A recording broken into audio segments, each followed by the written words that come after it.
Hi. Welcome to this roundtable on macroeconomic policy responses to COVID-19. My name is Andy Neumeyer. I'm a professor at DITEL, and I'm here in Buenos Aires, and I'll moderate the panel. So before introducing the speakers, let me talk a little bit about the structure of these sessions. We'll have two main rounds where each panelist will comment on questions posed to them by the organizing committee. One round will essentially take stock of the macroeconomic policies adopted so far, and the second round will wander into the policies that the panelists think are important for the future and also the risks. Each speaker will have 10 minutes per round, and after this round, we will use the rest of their time in a Q&A format, including questions from the audience. The two rounds of discussions will be centered around the following issues. The first one, which is on taking stock, will answer questions like which fiscal and monetary and financial policies following the COVID shock would you highlight as successful, and according to what metric? Are there other policies that were not successful? Are there systematic differences across countries, especially between emerging and advanced economies? Have there been unintended consequences of these policies? With the benefit of hindsight, should these policies have been crafted differently? That was the first set of issues. The second one will be about the main challenges for monetary and fiscal policy that each panelist sees in the coming months and years, like fiscal sustainability, financial stability concerns. Are these concerns systematically different across advanced and emerging economies? What would be your policy advice to confront that?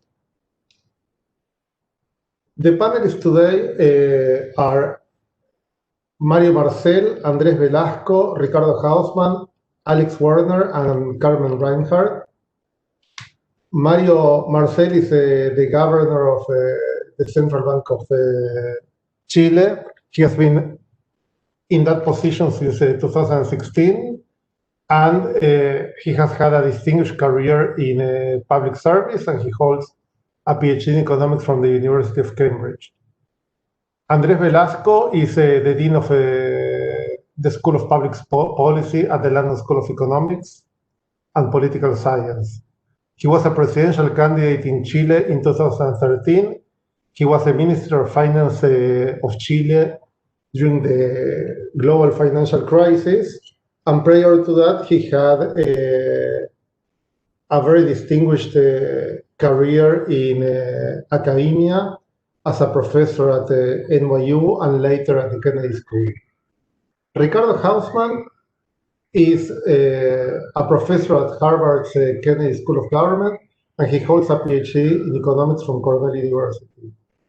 He leads the growth lab at the Kennedy School Center of International Development, and in this capacity, he has spent the last months engaging in many important policy dialogues with governments in over a dozen of developing countries.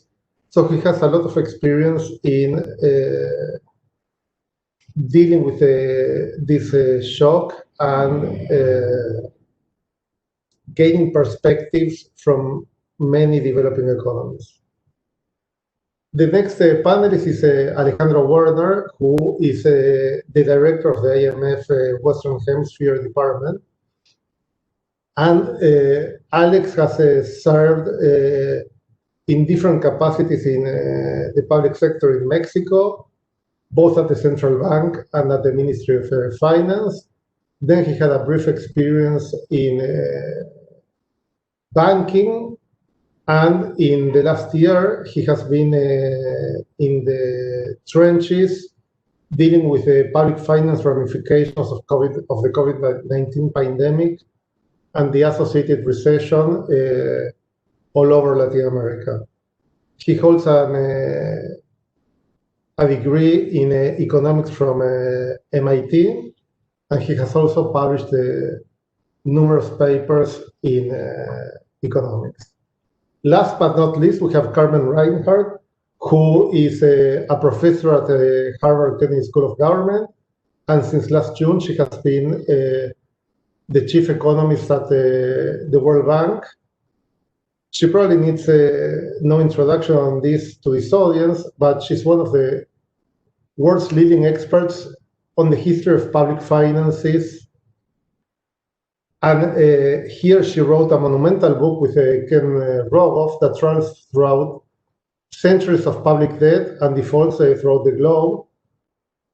And after Christina's paper, one of the things that is in the mind of many of us is the riskiness of these very high levels of public debt that we're seeing today. So she's going to be an excellent contributor to this panel.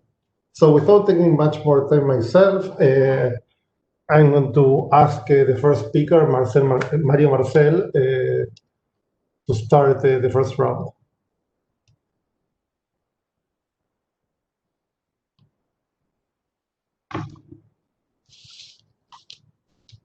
All right. Well, thank you very much for the introduction and for the I would like to greet the colleagues in this panel of distinguished specialists, but especially very good friends and colleagues from prior lives.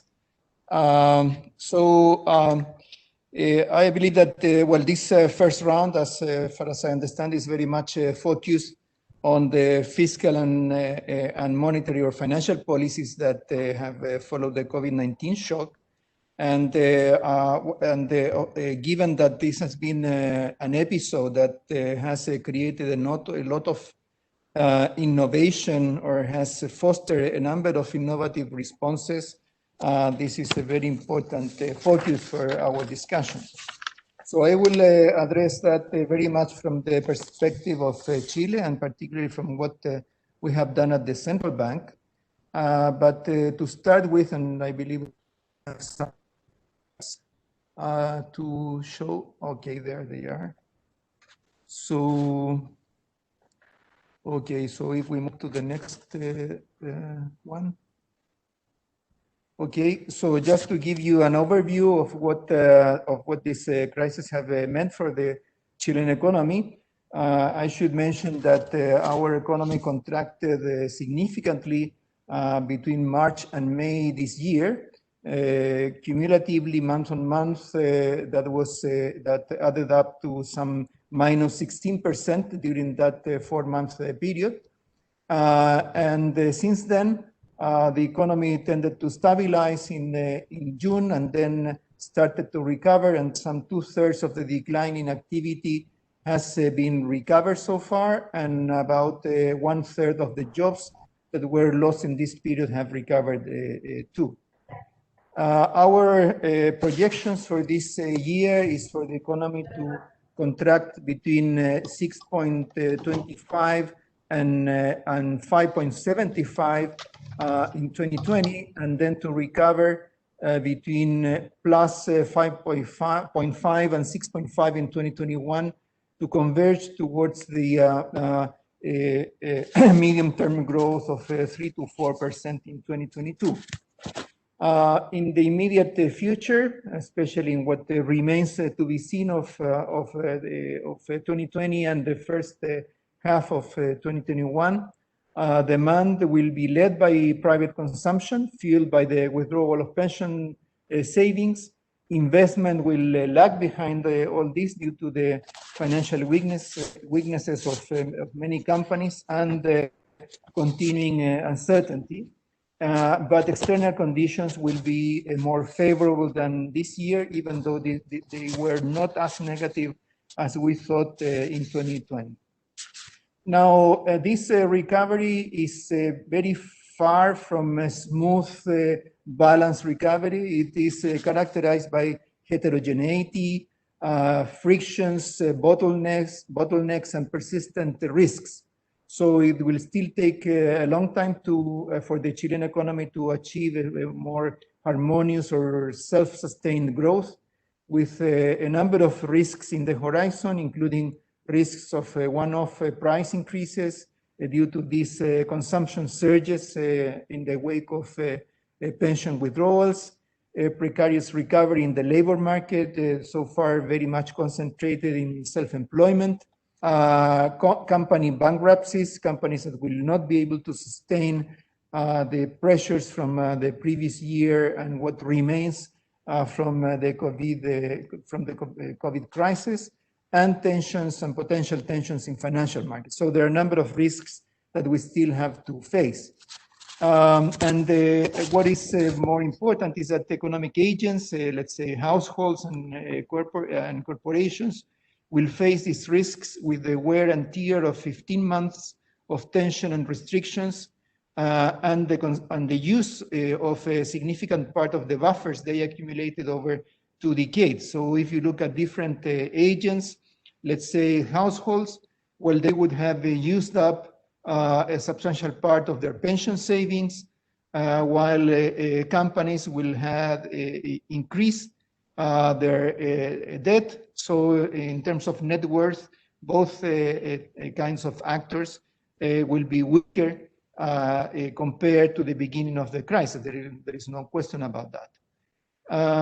So that means that support from macro policy will be needed still for some time, until the economy provides clear signs of consolidation and the capacity of self-sustained expansion. So that's very much an overview of how we see our economy. And given that everything is so much related to the evolution of the pandemic and the mobility restrictions, we can see that the Chilean economy has recovered very much hand in hand with the lifting of stricter sanitary restrictions that reached their peak in June and July last year. So that has given room to increase mobility in the last few months. And also both people and companies have adjusted to operate in conditions proper of the pandemic. So for instance, despite the constraints to activity of shops, many people are using, a growing share of people are using distance sales. Delivery mechanisms systems have developed a lot, and people have adapted one way or another to live under these conditions. So that's why economic activity actually started recovering in July, for instance, where we were still at the peak of lockdowns and other types of restrictions. So compared to Latin America and the other regions of the world, mobility in Chile was lower, or has been lower for a long time. So even though people complain, and certainly the health authorities criticize some behavior of people with the unwinding of some of the restrictions, still mobility is lower than on the average of Latin America, and certainly below more advanced countries. But this may change a lot from one part of the country to another, depending on the incidence of contagion. And in the chart on the right, you see that the far southern part of the country was subject to far less mobility at the end of last year, because contagion was particularly high at that time. So if we look at how this is mirrored by economic activity, we see here that on the monthly indicator of economic activity that is estimated by the central bank, we see how deep the economy sunk in the second quarter of the year, and how much it has recovered, but also the differences across sectors. So you can see that the retail trade, even though it was the sector that contracted the most up until May, then it rebounded very strongly. and reached a growth of about 15% year on year in November, very much explained by the increase in retail sales in the wake of pension withdrawals. In contrast with that, the other services are slower, are taking longer to recover. There are some of them that still don't move much. And then manufacturing and mining has been closer to normal times because they were not as strongly hit by social distancing. Now, in the case of the labor market, employment declined very sharply, much more sharply than in previous crises, very much given that the informal sector couldn't act as a shock absorber, as it usually did in the past, because the self-employed could not go out to work under lockdowns very much in the same way than contract or formal workers. And that means that now in the recovery phase, self-employment is recovering faster than contract employment. So you can see that from the evolution of the informal and formal sectors in these charts. And you can see that Chile is not very different from other countries in the region, except that in Chile, the informal sector is relatively smaller compared to Peru, Colombia, Mexico. At the worst point of the crisis, we lost 1.8 million jobs. That is, of course, a very large figure. And so far, we have recovered some 800 to 900,000 jobs. So there is still a long way to go. And then that will depend very much on the dynamism of the economy and the way in which the labor market will adapt. In the next slide, we see the output or the GDP projections comparing our latest monetary policy report to the September one. We see that you can see that we lowered our estimate for activity in 2020 and increased our estimate for 2021. And these projections assume that the evolution of the pandemic will allow to maintain mobility levels higher than those of mid-2020. Today, we are undergoing a potential second wave of contagion, but still the kind of measures that are being implemented are not as stricter than in the worst of the winter, our winter. It assumes also that the vaccination process will move during 2021 according to announcements by the government. That means that in the first half of the year, a substantial portion of the population will be vaccinated. It assumes that the fiscal stimulus will continue to be positive according to the budget that was passed by Congress, and a more favorable external conditions as well. It takes into account the effects of the retirement of pension savings in 2021 that will add some 1% to economic activity that year, and that monetary policy will remain highly expansionary. So if this happens as such, and just looking at what has happened so far, you can see that the decline in economic activity under the current shock was sharper than in any other recession in the last 40 years, but that the recovery started much earlier. So here we compare the current crisis with the Asian crisis of the late 1990s, with the global financial crisis, and also with the financial crisis of the early 1980s. So the red line is the current episode, and you see that even though the drop in activity was incredibly sharp, the rebound was also pretty fast. This is very much is in partly, I mean, this kind of response of the economy is partly due to the response of economic policy. So, of course, we face an unprecedented shock, and then we articulated a number of policy responses that go beyond what was done in previous crises. And in the case of the central bank, in the next slide, we see that we have adopted measures in 4 areas. First of all, on conventional monetary policy, we cut the policy rate by 125 basis points already in March last year, and we brought it to the effective zero lower bound of 0.5%. We enhanced the forward guidance that currently is stating that we intend to keep the current policy rate for most of the policy horizon of 2 years.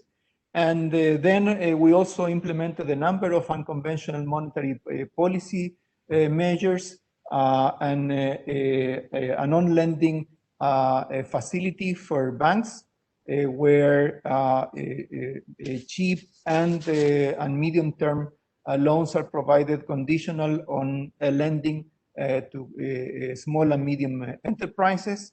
So we went through 2 rounds of that. We expanded the collaterals to support that lending, and we also implemented an asset purchase program whereby we have bought some $8 billion in bank bonds. All these measures altogether add up to some 17% of GDP. Not the space has been used so far, so part of FSIC2 is not completely used up, but the amount of resources committed through this unconventional monetary policy is pretty large. In addition to that, we have been implementing a number of market stabilization measures that started already at the end of 2019, following the social unrest of October, and then they continued into the COVID-19 crisis. So we have implemented swap and repo facilities to provide the liquidity in Chilean pesos and US dollars. We intervened the FX market between November 19 and January 2020.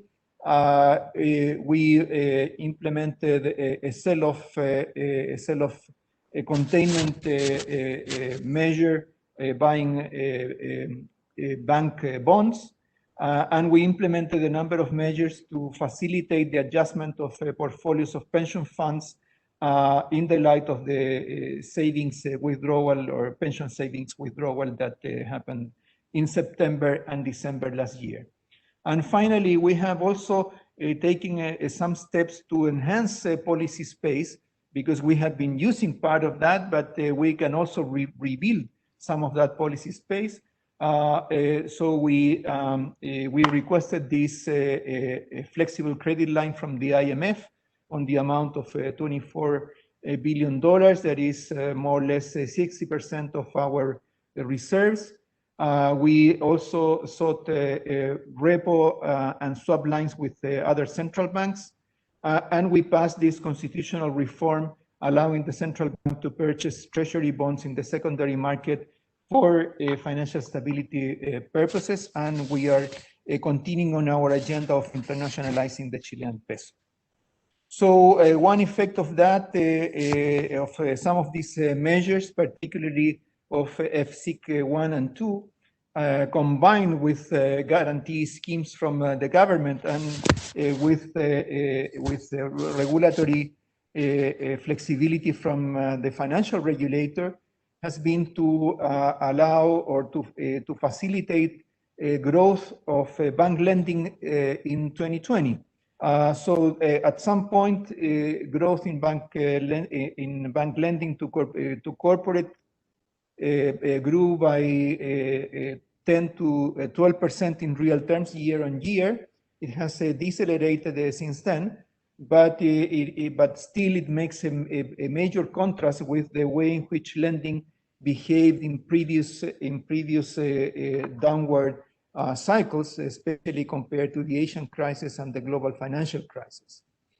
This is, of course, not exclusive of Chile. A number of other countries have managed to do this very much on the basis of similar policies to what we have done.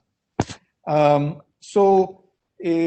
wanted to share with you a sense of what has meant conducting economic policy across this crisis.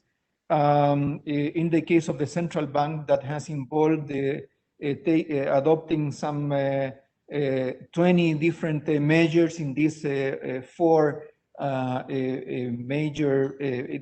four areas.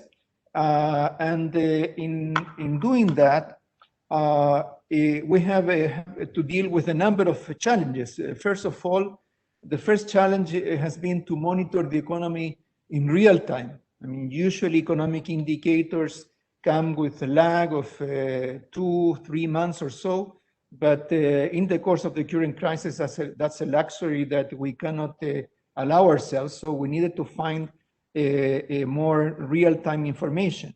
We also needed to dig below aggregates or averages to understand distributions, because the shock to especially to the real sector, to the corporate sector, was so strong that you needed to understand where were the bigger risks.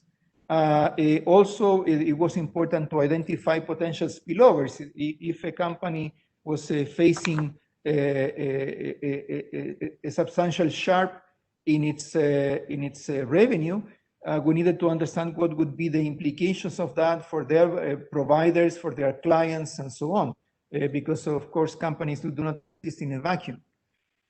We needed to design effective policy responses that address some of these issues, and then of course it was very important to communicate these policy decisions and set expectations at a time when uncertainty was incredibly high. So in order to do this, first on the access of information and monitoring the economy, we did a major effort to access and use big data to apply ad hoc surveys and collect qualitative information. Then on digging below aggregates, we worked a lot on accessing and combining administrative databases. This was also useful to identify potential spillovers, but we also had to build more analytics behind that. So we conducted micro simulations, and we used very intensively the Financial Stability Council that is led by the Ministry of Finance. Then in designing effective policy responses, we managed to draw lessons from recent history. The global financial crisis left a number of very important lessons that we could take up. We exchanged a lot of information with peers that were facing very much the same challenges. Mario. We conducted micro simulations and coordinated with other policymakers and regulators. And finally, in communicating, we made an effort in explaining the foundations of our policy decisions, stating objectives very clearly, setting timeframes, assessing results, and creating the conditions for rollback and exit strategy. So I will stop there. After this, a number of activities, especially in the area of corporate lending, but given that this is very much developed by my colleagues from the Central Bank in other presentations, perhaps I can stop here not to take more time. Thank you.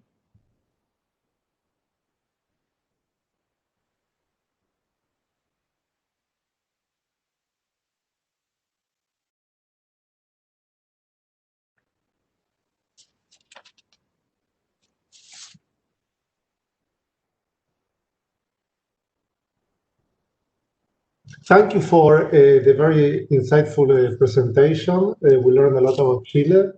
So now we turn to my dear friend, Andrés Velasco. The floor is yours, Andrés. Thank you, Andy. Hello, everyone. Delighted and honored to be part of this panel with such good friends and accomplished and distinguished colleagues. and also delighted to come after the President Central Bank of Chile, which I think it has to be said has done an absolutely outstanding job at dealing with a very, very difficult situation. So you've left the bar pretty high, Mario. I want to focus on emerging markets more generally and try to address some of the questions that Andy Neumeyer set up for us. So I may mention Chile, but my remarks are more generally about emerging markets and Latin America.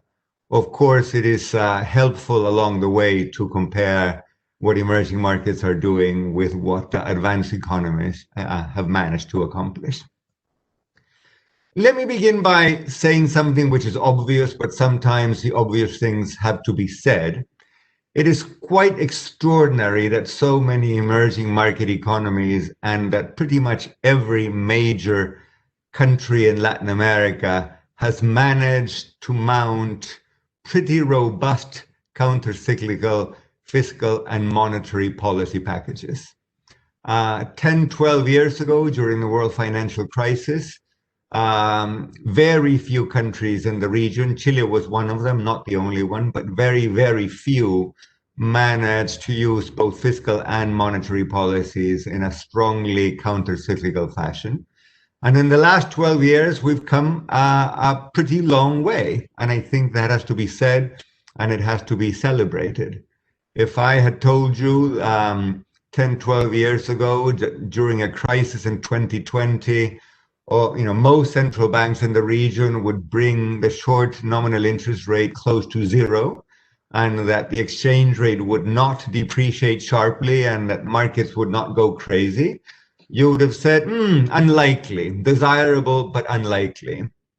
By the same token, if someone had said that most countries in the region, of course, under very different circumstances, some countries like Peru and Chile beginning with little public debt, others like Brazil beginning with a fair bit of public debt. Nonetheless, if some observer had forecasted that most countries in the region would be running fiscal deficits upwards of 5% of GDP, and that markets in most cases, Argentina may be an exception, would be happily buying their bonds, again, most people would have said unlikely, desirable, but unlikely, and it has happened.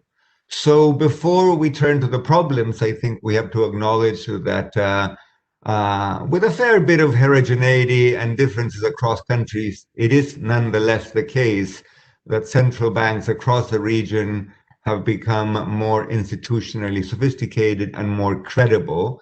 And the same is true, not of every country's fiscal policy, but of many countries' fiscal policies. The last thing, of course, that makes a difference is that world interest rates are very, very low. This matters for monetary policy because investors, if they flee your country, where do they go? It also matters for fiscal policy because having more debt when the real interest rate is very low, of course, is a great deal more manageable. But this, is a matter to be considered in the second round of remarks when we talk about problems in the future. In the short run, interest rates are low, and that makes an expansionary fiscal policy more feasible.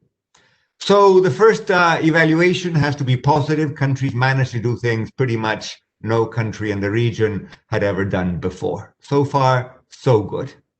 Now, the late Rudy Dornbush used to say that macro is about the management of aggregate demand.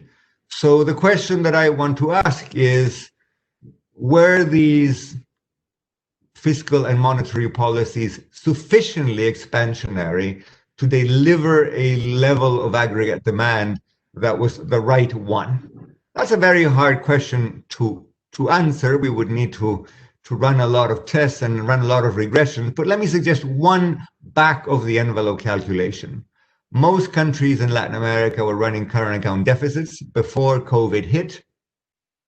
The standard textbook model of the current account we teach students says, if you are going to be experiencing a temporary disturbance, so that today you are poorer than you will be in the future, you should be borrowing from the future. That is to say, you should continue to run a current account deficit. In fact, the current account deficit should be larger than it would have been in the absence of the shock. Did that happen in most emerging markets? Did that happen in Latin America? The answer is no. And this is a pretty sharp contrast between what countries in the advanced world can do and what the rest of us can do. Many developed economies, in fact, continue to run large current account deficits or enlarge their current account deficits. If you look across Latin America, if you look across the emerging market world, yes, indeed, current accounts narrowed substantially. Some countries that had been in deficits moved into surplus. Of course, I am aware that this counterfactual is a little too simple because there are circumstances in which having the current account narrow is desirable. But my feeling, and I'm certainly open to argue about this, is that in the end, it would have been desirable, it would have been optimal to run larger current account deficits. We were not able to do so. Was this because conventional domestic policies, macro policies, monetary and fiscal, could have been more expansionary? Or was it because given policies, there wasn't enough external financing and maybe the world financial safety net did some of the work it had to do, but not enough of the work? Would Latin America have benefited from more access to the international capital markets? Again, lots of differences across countries, so I don't want to overgeneralize, but I think this question should be on the table. The third point I want to make is that there's another dimension in which many emerging markets, and particularly Latin America, did poorly, and that is we did pretty badly when dealing with a pandemic. Of the 20 countries in the world with the largest number of deaths per capita, 8 are in Latin America. So that's a pretty poor performance. And of course, macro policy is not directly in charge of preventing contagion or death, but it is indirectly in charge of that. Roberto Chang and I wrote a paper which emphasized this point, which again is sort of obvious, but I think it needs to be emphasized, particularly in middle income and developing economies in which many people have informal jobs, so that if they don't leave home to work, they will very quickly deplete savings and will be forced to go out. The role of transfers to households was crucial in two respects. The kind of conventional one that we all know about, keeping consumption and aggregate demand at reasonable levels. But there was a second very important role, allowing people to stay home. And if we look at what happened with indicators of mobility early on in the pandemic, if we look at the actual enforcement and adherence to public health directives, and of course, if we look, as I said already, to contagion and mortality numbers, Latin America did pretty badly, which suggests that among many of the deficiencies, of course, macro policy is only one of them, most countries in the region could have done more early to allow households to remain home, particularly people who don't have formal jobs, and therefore the public health response in the region would have been better. I think this is one area where macro policy is only partially to blame, of course, but it is a big issue. And regrettably, given that we're looking at a second wave, it is not an issue that has gone away. The last point I want to mention briefly is that as President Mario Marcel emphasized already, the definition of a financial crisis is a situation in which the plumbing of the financial system is not working very well. So cutting interest rates and putting more liquidity into the system is a necessary condition for the right macro response, but it is not a sufficient condition, because when you cut one rate, other rates need not follow, and credit need not go where it is most needed because of issues of collateral, missing markets, imperfect information, contagion, etc., etc., etc.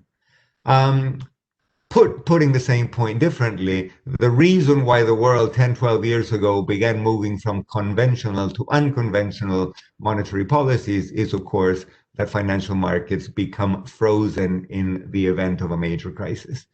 And I think the big question on the table today is, as we move from the rich world to the developing world, to the emerging market space, do we have enough tools in the toolkit to deal with the problem when it comes to emerging markets? Mario showed a very revealing picture in his PowerPoint presentation in which he looked at bank credit, and it is quite remarkable and a major achievement that, unlike what happened in previous crisis episodes this time around, in Chile at least, and Chile is not alone, probably you could say the same thing in other countries, Colombia, Peru, to some extent Brazil, credit grew during the crisis as opposed to having a credit collapse during the crisis. So the big picture numbers are more encouraging than in previous episodes. But of course, once you begin to look across firm size, across different degrees of formality, et cetera, and once you begin to look at sort of informal evidence about access to credit, you do hear a lot of stories. And I'm not talking about Chile here, I'm talking about the region generally, of smaller firms not having enough collateral, about banks remaining reluctant to lend into tricky or risky situations. And therefore, we get probably too much heterogeneity in terms of the individual firm experiences, which suggests that we probably need to rethink and to do further work, and this will be my last point, on the role not just of monetary policy, but for instance of the kinds of guarantees that the fiscal authority will provide either to banks or to firms to make sure they have access to credit. And this is a tricky issue. Fiscal authorities are reluctant to provide a full guarantee because they worry that there will be a huge moral hazard problem and that banks will simply sweep all the bad assets onto the balance sheet of the fiscal authority, and that's a reasonable concern. On the other hand, it is pretty clear that banks are very reluctant to lend in a crisis situation unless collateral is pretty much full. And you do hear plenty of stories about firms which, even though the government is providing partial guarantees, simply did not have access to credit.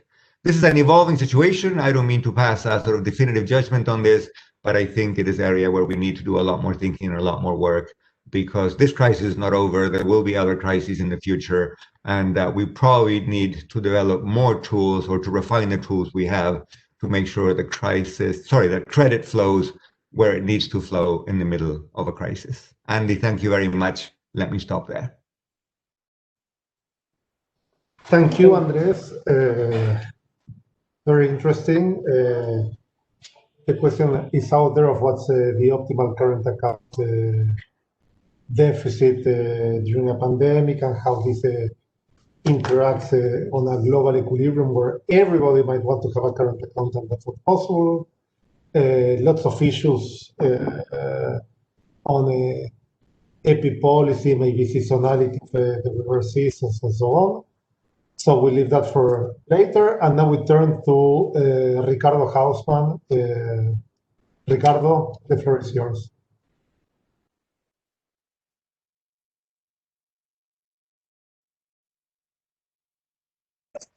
I'm going to be able to share my screen. Yes, you should be able to share your screen now. It says no. It doesn't let me. Anyway, I'll continue. Well, it's an honor to be in such a distinguished panel of very good friends, distinguished economists. Thank you, Andy, for the invitation. Thanks to Banco of Chile. Thanks, President Marcel. Ricardo, yes? At the bottom of the screen, you should be able to click on share. But it's gray. It's not. Sophia? You are now the presenter, it says. Okay. Could you try now? Okay, and what do I have to do here? I have to. So at the bottom, you should have a share bottom. I click with the lock. Yes. Changes. 1 second. Use password. Okay. Unlock. Okay.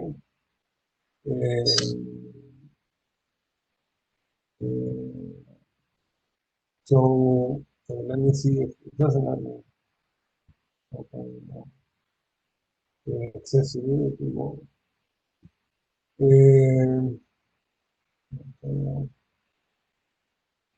I don't know. It doesn't change the option. It doesn't let me share. Okay, so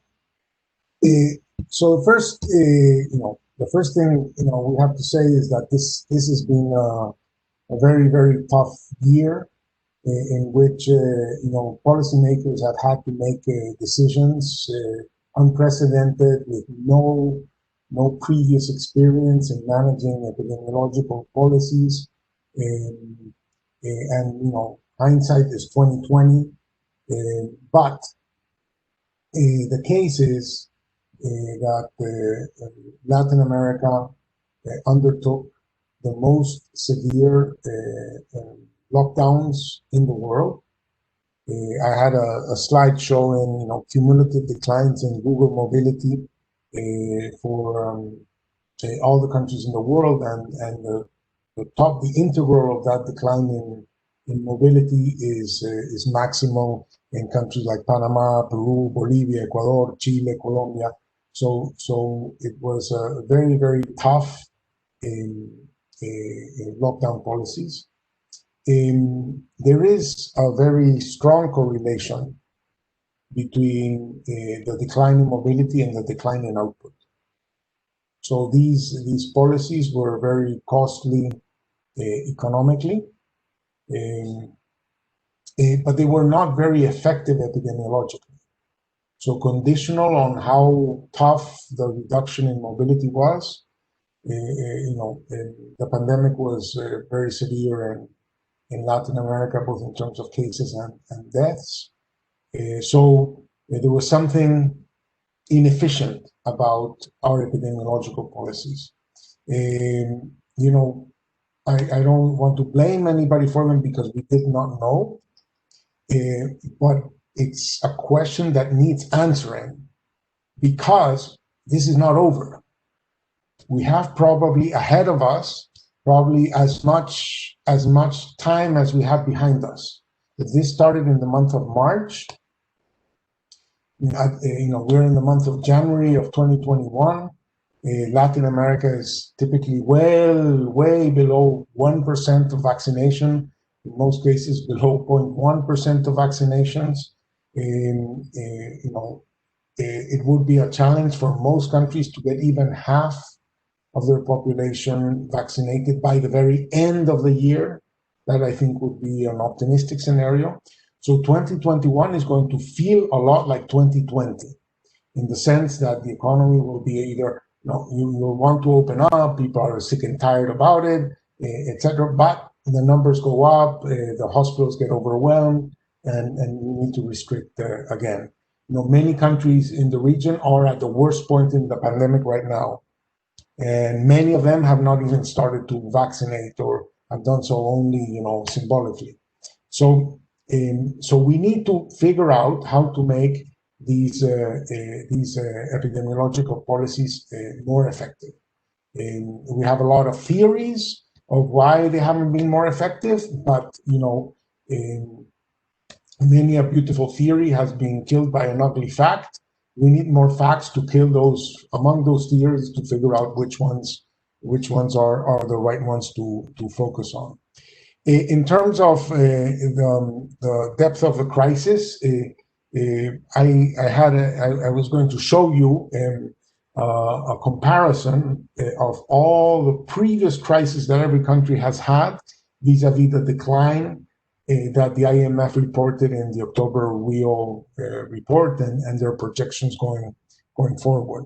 For a bunch of countries in the world, like Ecuador, India, Great Britain, France, Mexico, South Africa, Austria, Canada, and so on, this is the worst recession that they have ever seen. Even for the case of Panama, this is as bad as a recession as they had during the war. So it's been a very deep crisis. It's a crisis that worldwide has been worse in middle-income countries than in higher-income countries. The biggest declines in GDP are in countries, obviously, in countries that are tourism destinations like Aruba, Mauritius, Bahamas, and so on, Belize, etc. They've seen enormous declines in GDP in excess of 15%. But you've seen among the worst crises in the world in Peru and Ecuador, in Argentina, and so on. So with declines in GDP that are much larger than in industrialized countries. In the U.S., as you know, I think GDP will fall by less than 4%. So in terms of deviations from previous trends, I took the WEO's, the World Economic Outlook's projections for October 2019, for 2020, that is, what the IMF thought was going to happen and what the IMF thought in October that was going to happen in 2020.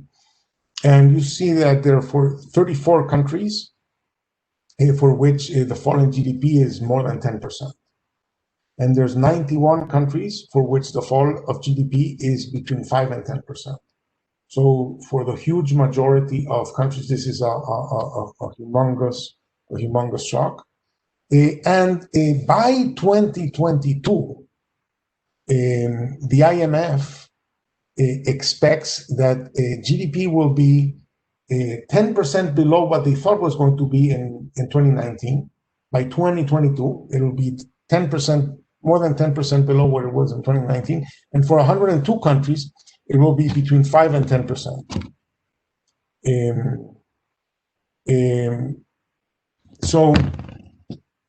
So it's not, 2022 is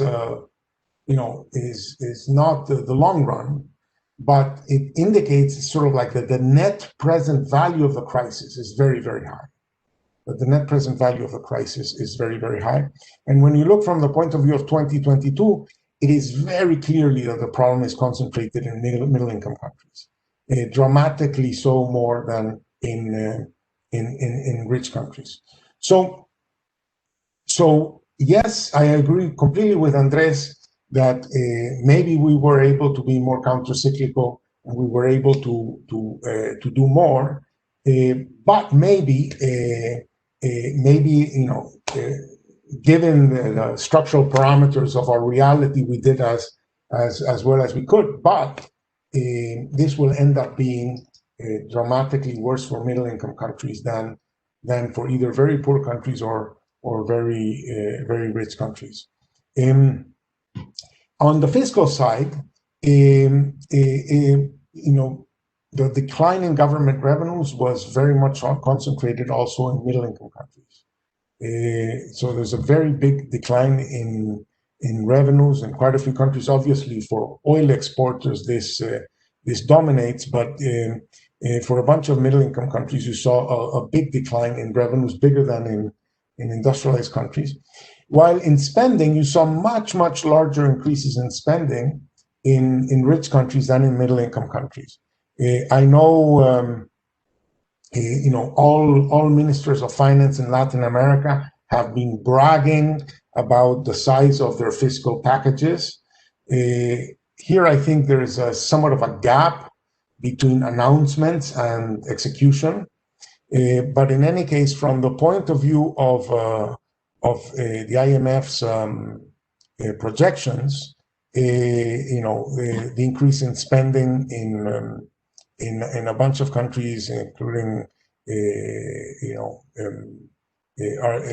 Brazil, Argentina, Peru, Colombia, Chile, Mexico, and so on, have been significantly, about half of what the rich countries, or many rich countries, did. So as a consequence, the fiscal deficit widened much less.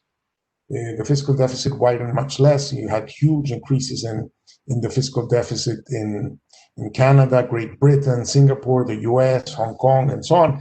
And you've seen much smaller increases in the fiscal deficit in middle-income countries. So this, I think, is probably not unrelated to what I mentioned before, and much bigger increases in debt to GDP ratios in high-income countries than in middle-income countries. So, overall, fiscal policy did counter-cyclical work, but it didn't do it.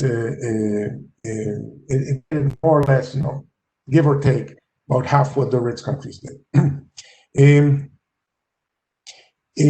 So summarizing where I think we are, I think we still have very inefficient epidemiological policies, and we need to improve on them, and we need to improve on them quickly. And I don't see that we are in that process right now. Many people, alerted, myself included, months ago that we needed a vaccination strategy, and in many countries I don't see it. Many countries are at the worst point in the pandemic right now, so they still have, this issue is still dominant. Very slow vaccination for 2021. So 2021 is going to feel a lot like 2020. Not going to feel like the post-COVID. It's going to still feel like the COVID year. We've seen really bad growth outcomes, even worse employment outcomes. There has been fiscal support, but probably insufficient fiscal support. I wonder,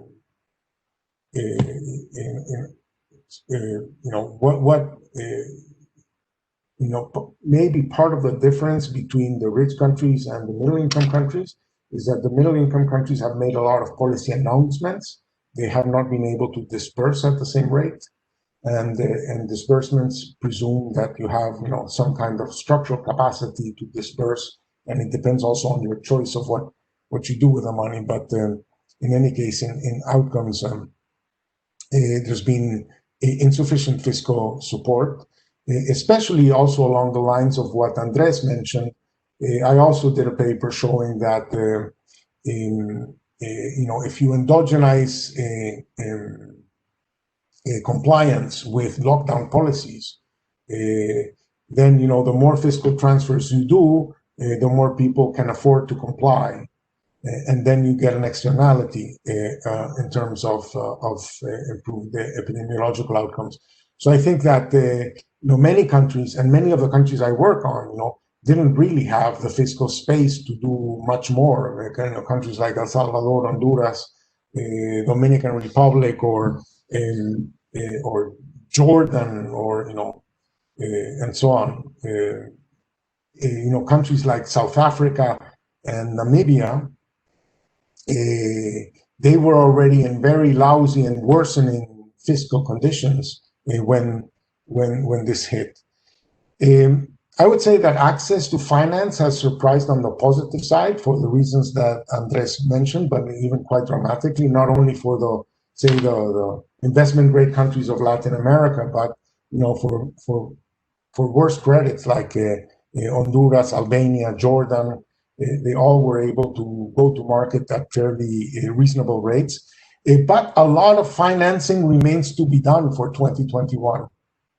I think that given the epidemiological conditions, I think probably real projections for 2021 will look optimistic. That countries probably need to think that 2021 is tougher, that they'll need a lot of extra financing, and that we need the markets to be there for when that time comes. And I have some propositions of what to do to make sure that they will be there. But I'll get to them in our second round. Thank you very much. Thank you very much, Ricardo. A soaring picture with the pandemic going on, inefficient lockdowns, fiscal policy that is counter-cyclical because tax revenues fall, but nothing is done, not much is done in expenditure. Okay, so on that note, we will go to Alex, I think. Yes. So, Alex, the floor is yours. So now it's Alex's and Carmen's turn to give us all the solutions from Washington. So I mean, thanks, Andy, and the Central Bank of Chile, Mario, for inviting me to this panel. And thanks, Sofia, for not showing Ricardo's presentation, so at least I have something to say, or at least something to show. Many of the things that Ricardo said, but at least I'll have some pictures to complement his presentation. I want to address 3 issues. One is the public health policies that Ricardo touched upon. Then I will concentrate on the design of the fiscal policy response and make some comments along the lines of what Andy asked in his questions, with at least the halfway hindsight that we have at the end of 2020. We wouldn't have said these things at the beginning. It was hard to project what was coming, but what have we learned so far? And finally, I would make some comments on monetary policy. To begin with, let me just say that Latin America was in that very sour spot, with the highest share of the labor force in contact-intensive sectors, relatively high urbanization, very high informality rates, relatively high comorbidities, and very low government effectiveness. So that made LATAM very vulnerable to the pandemic. This slide shows, the high death rates that LATAM has suffered in the middle chart, the relatively high stringency of the lockdowns in the chart on the left. Some of them have been loosened lately. And the last chart on the right-hand side shows the intensity of testing that has been very low, and many countries in Latin America did significant efforts to increase them. I think, as Ricardo highlighted, even without the uncertainty that authorities were facing at the beginning of the pandemic, communication could have been much better. The design of lockdowns could have been better. And I think from our side, I mean the academic, international community, etc., I think at the beginning we kind of structured the challenge as one of actually stopping the pandemic, reducing R0 below 1, and basically eliminating the epidemic. And I think in those first months, we didn't say you have to prepare to live with this pandemic for 18 to 24 months. And therefore, this will not be a strategy of squashing the pandemic, and then in the summer, we will go back to life as usual. This will have to be a strategy of different type of lockdowns at different times, combined with testing and different alternatives to reopen some parts of the economy, because we're going to be in this situation for a very long time. And I think at the beginning we were not there, and that's why this thing was approached differently, maybe with excessive lockdowns that didn't have the desired effect, neither on the evolution of the pandemic, nor on obviously its effects on the economy and eventually a quick reopening. Turning to fiscal policy, I think we should judge fiscal policy on 2 dimensions. One is obviously its effect on minimizing the impact of the pandemic on GDP, but the second one, its impact on social indicators, such as poverty, employment, etc. I think in this respect, you can see a little bit what Ricardo was saying. Announcement of fiscal packages were very large, on average 4.5 percentage points of GDP of above the line measures, half of that oriented to the households. In the case of Brazil, a package that was larger than 8 percentage points of GDP, and on the other extreme, Mexico with a very small package. I would tend to think that countries that bias these efforts more to households than to firms and aggregate demand support did better both in supporting GDP and also minimizing the effect of the pandemic on poverty. The case of Brazil is an extreme, but basically, according to many estimates, poverty levels in Brazil did not move during 2020 based on the scope of the large amplification that the transfer system had and the job retention scheme that was put in place. On the other hand, the second point that Ricardo mentioned, that are the four graphs on the center and the right-hand side of your screen, is basically the effectiveness of implementation. If you look at the difference between the announced package or a hypothetical path for the announcement that we constructed, that is the red line, and the actual evolution of primary expenditures, you see the cases of Brazil and Colombia, where things were implemented according to what was announced, and maybe the cases of Chile and Peru, where there was at least a 1 quarter lag. So the total size of the package will be smaller, and also the timing that was really important in the second quarter of this year, when economies collapsed.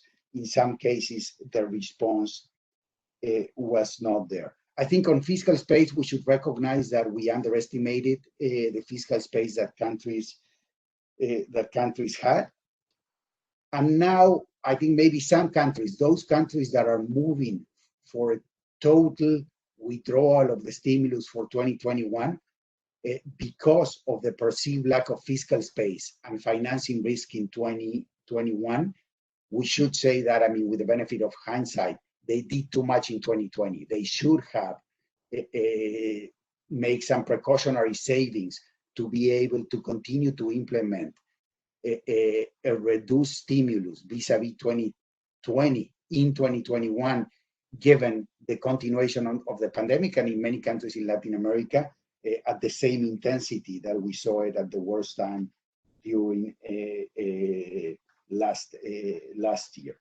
Let me, I mean, in terms of financing, you can see, and that goes to the point that on the back of a huge monetary stimulus in advanced economies, if we look at 10-year government bond yields in dollars and in local currencies, they're almost, for the large Latin American countries, at historical lows, signaling that access to markets after the initial spike was there. And what we can see here is basically how both the sovereign bond issuance in international markets and the corporate bond issuance in international markets was pretty large during 2020 after a significant dry spell, let's say in the periods from March to April. But countries both at the corporate and at the sovereign level were able to access these markets significantly. And secondly, I mean, the international community support. I mean, we from the IMF, we approved around $100 billion of financing to Latin America. Slightly, I mean, 2/3 of these were the flexible credit lines that Mario Marcel mentioned for the case of Chile, for Peru, and for Colombia, and then emergency financing for maybe 2/3 of the countries in Latin America. But even with that, I think there was not a sufficient use of the capacity of international financial institutions, in our case, the IMF. I think many countries could have, even if they were not susceptible to ask for the contingent credit lines, to ask for contingent programs, and therefore use the markets, but manage the downside scenario in case the markets eventually dried up, and have the contingent financing from the fund. Let me say 2 words. I mean, in the case of Chile and Peru, we have seen the use of withdrawals from the pension fund systems that will be supporting consumption at the end of 2020 and in 2021. We do think that there was a better way to use the funding of the pension funds, but not undermining the solvency of the pension funds by funding maybe quasi-unemployment insurance schemes, etc., but not undermining the strength of the pension funds looking into the future. And finally, let me just start a little bit the debate by reacting to Andrés's point that we should judge the size of the response by looking at how the current account changed. I mean, we need to recognize that this was a global shock and advanced economies were also reacting. So in that sense, if everybody reacts the same way, then current accounts should not move for anybody. And to the extent that advanced economies have a much better access to financing, we should expect emerging markets to actually have an improvement or of their current account deficits or a reduction in their deficits under this shock. But still, I think we need to analyze within the framework that Andrés posed, what would have been the optimal move in the current account and how far from it were emerging markets due to their lack of capacity to react or their perceived a smaller fiscal space that they thought. Because I do think that a combination of market financing and international financial support from institutions such as the Fund and the World Bank would have allowed countries to have a more aggressive response, and hopefully we can build those for 2021. Thank you, so Andy. Thank you very much, Alex. It was a very, very enriching presentation. I personally like the self-criticism and the looking back and thinking about some of the thoughts and policies that governments did, and some people recommended that they had mistakes or poor outcomes in the lockdowns, the effectiveness of fiscal policy to have a social impact, and so on. I'm going to chip in 30 seconds on the current account debate. As both Andrés and you said, this is a global shock. So we cannot expect everybody to increase the account deficit. So we should expect the current account deficit to increase for the ones that suffer the most. And I think by a brief look at the WIO data, that the countries that rely a lot on oil and tourism are the ones that increase their current account deficits. So in some way, that kind of makes sense. So with that note, last but not least, we have Carmen. Carmen, the floor is yours. Well, Andy, thank you for inviting me. I feel like this is a virtual coffee among old friends. We are really all old friends, both old and friends. I wanted to go back. I agree with so much of what has been said already. It's a tough call being the last speaker in this group because there's a lot of richness in the discussion. But I want to be sort of a little bit more skeptical tone to the question that you, Andy, posed. What are some of the lessons? The first point I'm going to make is if you go to the webpage Worldometer, global incidence of the pandemic, whether you look at a 7-day average, it's at an all-time high. So the bottom line is, I think it's premature. I think it is premature for us to, at this conjuncture, say much about how successful, unsuccessful, desirable, et cetera, policies have been. we can say certainly a number of things, and much of that has been said, but I think time will tell. The old saying, the opera ain't over till the fat lady sings. I don't think the fat lady has sung yet in this opera. 2021 is still, we're going into it with a new wave of infections. At the World Bank, I hear in my old, very ignorant way, the discussions on the vaccine progression, which is slower than had been hoped for. And so we're in the thick of it. So I think a lot of the policy, part of a policy evaluation, without getting abstract in the least, and both, I think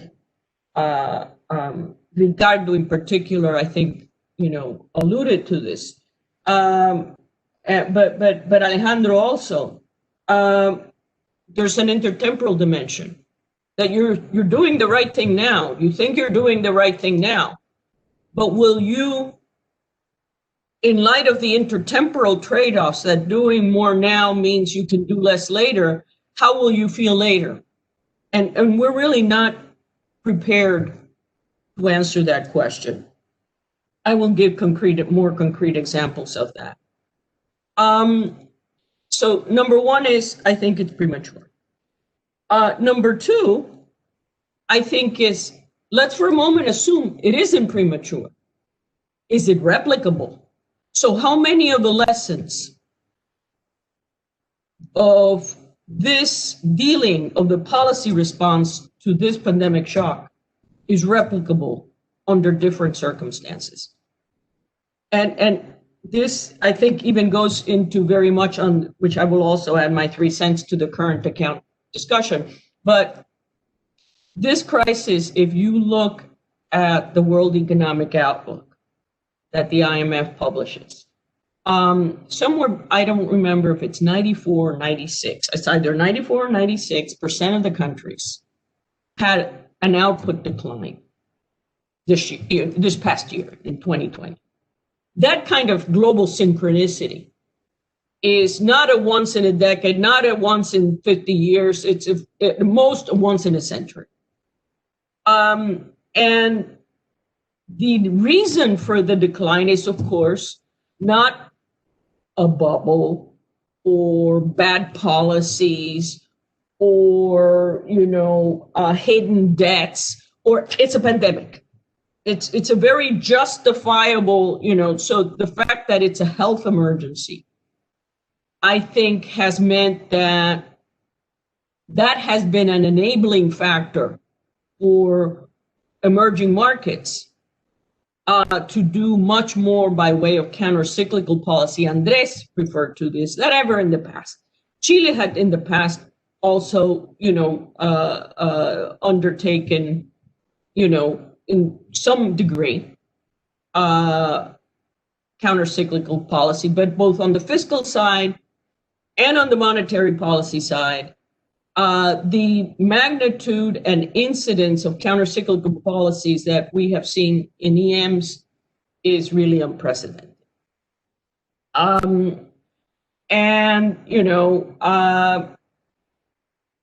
I really am very skeptical that if it wasn't in the context of indeed a global crisis of biblical proportions, that they could do that again. So I think we have to take those lessons in terms of the replicability with caution. The reason I say that is, just suppose that the US hadn't been hit as hard as it has. And therefore suppose that the Fed would not have been as aggressive in liquidity provision, global liquidity provision, as it has been.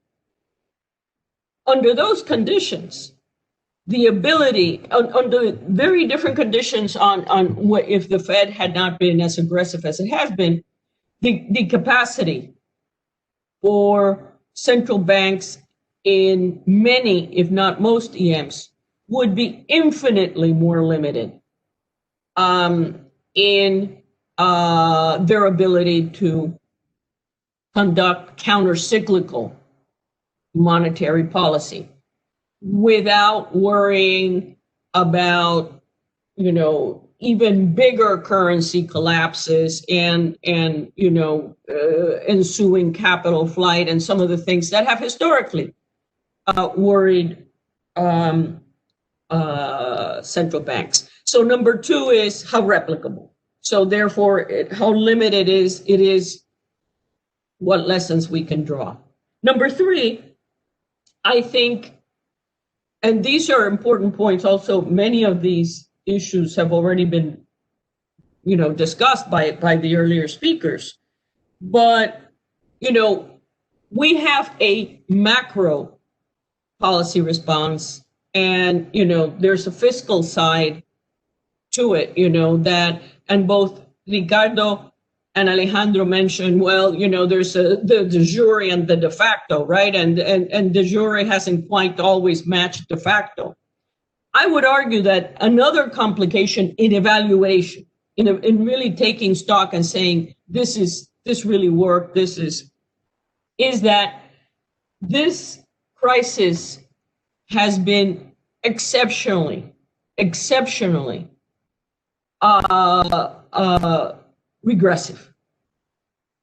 It's been regressive across households, those with little asset cushion, those with, little or no safety nets, those that can't work from home. So it's been very regressive at the household level. It's been regressive at the firm level because those little restaurants that, are being closed by the nth closure because of distancing policies, their capacity to survive is very different from some of the larger corporates that also have greater access to support from the governments. And it's been very unequal across countries because emerging markets and certainly the low-income countries that I focus a lot these days at the bank have very, the order of magnitude of resources that they have to actually do anything is on a different order of magnitude from the advanced economy. So why am I bringing up the distributional effects?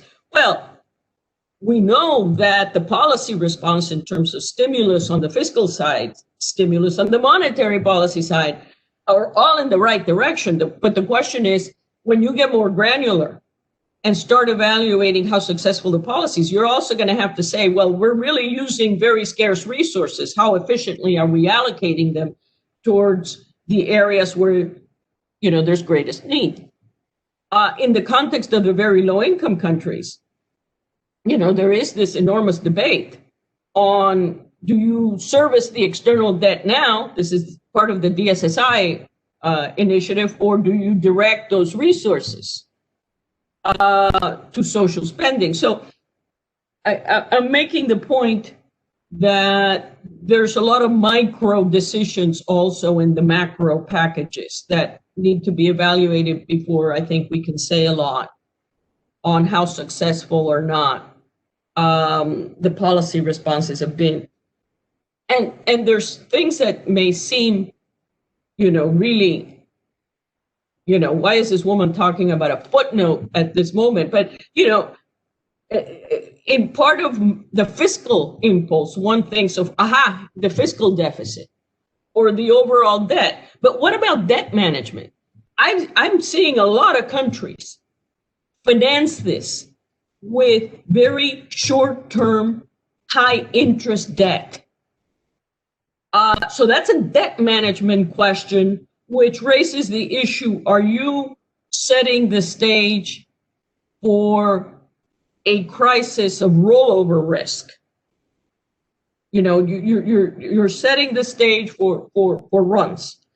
So there's a lot of micro stuff also that I think we need to evaluate. On the question of orders of magnitude, how big is too big? Did we do enough? Some of the questions that Andrés posed, and also all the speakers have posed. I think, that's a very tough call. I mean, because the resource constraints that countries face is so different, so very different. And LATAM went into this with pretty sick fundamentals, relative to, say, the 2008-2009 crisis. The fundamentals, Latin America was lean and mean around 2008-2009. You had high commodity prices because China was growing at double digits. In commodity booms, true to Latin American fashion, everybody's a genius. And so everybody was, the fundamentals going into that crisis were much stronger. They were much weaker now, which means that, I think we don't have a real ability to say, well, we could have done not just X, but we could have done X plus or 3 times X rather than X, because I think also the constraints of initial conditions were very important. I don't think on that issue of, should we have seen bigger current account deficits? Let me put in my 3 cents. I don't know what we should have seen. Because, as Alejandro and you have also mentioned, there's the issue of the fact that the crisis is global. But, one of the shocking things to me, perhaps it shouldn't be as shocking because, there is theory out there that says, if you have a temporary spike in income, you save it because, it's temporary. In the US, the saving rate, the private saving rate has spiked. So yes, the public saving rate, has deteriorated markedly, but private saving, took a big spike. So what I'm getting at is, in these very unusual conditions, also plagued by uncertainty, in which precautionary savings also, there's an element of precautionary saving here when there's this much uncertainty. It's hard to predict also what the public-private sector saving mix will in the end deliver in the current account. That's the point. That's a point that I wanted to make. But I'm going to conclude on the one thing that hasn't been emphasized. It's been talked about. The governor, talked about it. I think Alejandro has also mentioned the issue. There's been not just traditional fiscal and monetary policy, but a very important policy has been the forbearance that the financial institutions have put in place, namely allowing households and businesses to defer on debt repayment. This is liquidity provision. Okay, this is big time liquidity provision for households and firms. This is also new. This is yet another element of counter-cyclical policy that isn't really monetary, and it isn't fiscal. It has elements actually of both, or may have elements of both, but it really is in the realm of financial sector policy. And there I will conclude by saying, because this sets the stage also for the second round questions of what worries you. I mean, there's a lot of stuff that's worrying me, but one of the stuff that is worrying me is the question of, in the understandable effort by governments and by institutions to try to help businesses and households during such a remarkable downturn. Are we financing illiquidity, or are we trying to finance insolvency? The outcome of how successful the policy was depends really critically on which of the two it was. And let me conclude. I want to say to the governor that he showed the glass is half full, which is, yes, when you compare the current decline in output to the previous declines, the snapback is sharper than it was in earlier crises episodes, including the notorious 1980s episode. But as I always say, do not confuse rebound with recovery. That very chart showed that per capita, that especially if you look on a per capita basis, per capita incomes, notwithstanding rebounds, per capita incomes, I think, will take a while to be restored to their pre-crisis levels. So I think the recovery process, notwithstanding policies that have gone in the right direction, is going to take some time, but I'll leave that for the next round. Thank you very much, Carmen. As usually, Carmen has gave us her sovereign common sense.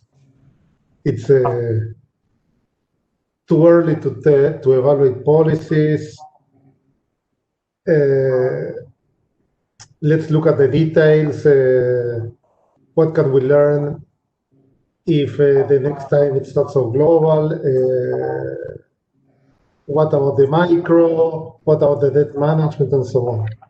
So what I want to do now is to go to a second question because we're exceeded a little bit in time. And let's have now Carmen first and go in the opposite way, if you all agree. Well, okay, since I just ended on the note that you worry about the issue. I mean, one thing that I worry about very much is illiquidity versus insolvency. Let me start with the big worry, okay? The big worry, which applies whether you look at labor markets, whether you look at balance sheets, whether you look at productivity and so on. The big inequality, poverty, the big worry is that COVID in a very short period of time, has undone a lot of the progress. That, progress is gradual, but destruction can be much faster. And what the biggest worry is just how severe the setback of COVID. One of the big selling points, if you will, or the big, poster results of the previous 20 years, 30 years was that globalization had delivered some convergence between high income and middle and low income, most markedly in Asia, very true. But up to 2015, convergence had also been seen in Latin America, it'd been seen in Africa, because and you saw it even in access to capital markets, right? Credit ratings had come down after the global financial crisis in 2008, and for the advanced economies, and credit ratings had gone up for most EMs. That's been reversed, completely reversed. We're back to widening differentials. So, big concern is a big reversal. Slow to build, fast to destroy. I think that's the second source of concern I've already alluded to, which is this crisis, because also of its extremely regressive nature and because of what I'm going to talk about next, I don't think is one that we will overcome quickly. I think has all kinds of implications for social unrest and other, setting the stage for other dimensions that again can be seen as an extremely challenging and even a rollback of prior progress. But let me focus on the more punctual stuff that I worry about, which is what I call I did a Project Syndicate piece a couple of days ago, it came out, called The Quieter Financial Crisis. And there, basically, I said, look, you don't have output declines like the ones we've seen. You don't have employment collapses like the one we've seen without balance sheet consequences. At the household level, at the firm level, and of course at the government level. And, the government level is on the whole more visible, but not always more visible. I think the issue of contingent liabilities is maybe yet another shoe to drop, because,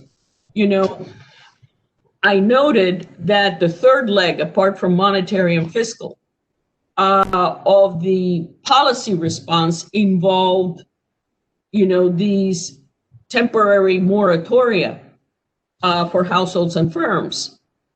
And, what happens when fiscal stimulus unwinds and at the same time or around the same time, the grace periods that had been granted to many households and firms to repay their debts start also coming to an end. I think, people think of financial crises often like Kindleberger, like many of the episodes that we've seen, with a big bang, a Lehman moment. But there's a lot of financial crises that are also a lot quieter, okay? That you have a significant deterioration in balance sheets and in non-performing loans. Right now, I think it's very difficult to assess, what share of bank balance sheets are going to be vulnerable to non-repayment for good, as in businesses that have shuttered or households that will have a very, difficult time in regaining employment, and therefore, in both instances, in the case of firms and households, unable to repay their debts. If you look globally, even for countries like Chile, where the initial conditions on the banking side were quite solid, that no evident rifts, no evident cracks. As I said, it's hard to imagine a shock that is this deep and this persistent that doesn't generate balance sheet problems. So, as I've written in a lot of my work with Ken, one of the salient features of balance sheet problems, of that kind of financial problem, is sluggish recovery. After the 2008-2009 crisis, emerging markets snapped back, and I will stop here. Emerging markets snapped back because it was called a global financial crisis, but this was really a crisis, a systemic banking crisis in about a dozen advanced economies, not in EMs. This time it's everywhere. And, you look at how long it took the US to go back to its pre-crisis per capita level of income. It took the US, which was one of the earlier recoveries apart from Germany, 4 to 5 years. For a number of the European countries, it took twice that, 8-9 years. And for Italy and for Greece, we are still waiting for them to get back to their 2007 per capita income. It hasn't happened yet. So the point being made goes back to the first point I made, which is I think it is premature at this stage to have a real full understanding of how successful policies have been, because I still think we have a long road ahead in terms of recovery, as this crisis didn't start out as a financial one, but I think over the course of over a year now, it has many elements in which it has morphed into one. Let me stop there. Thank you very much, Carmen. Let's turn to Alex. Thanks, Andy. Let me go back to the presentation and moving towards the forward-looking part.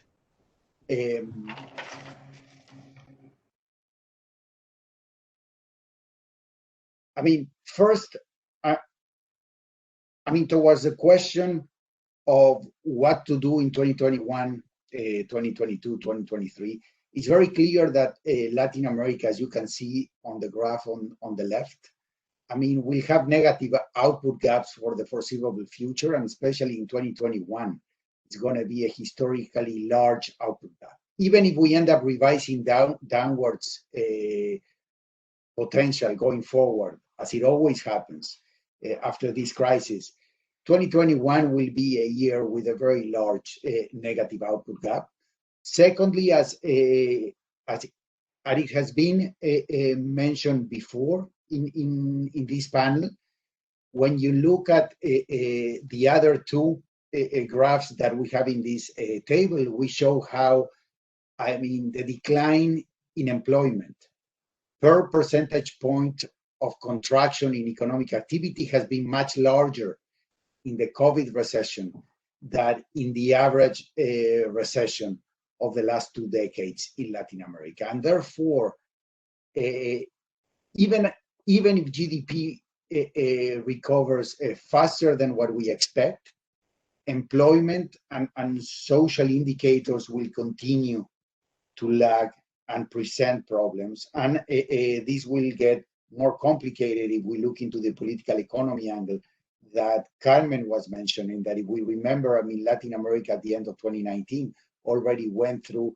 an important series of social upheaval in many countries, reflecting deep-rooted problems that will come back to haunt us in this scenario. And therefore, we do think that it is wise to think of strategies to continue to provide well-targeted support.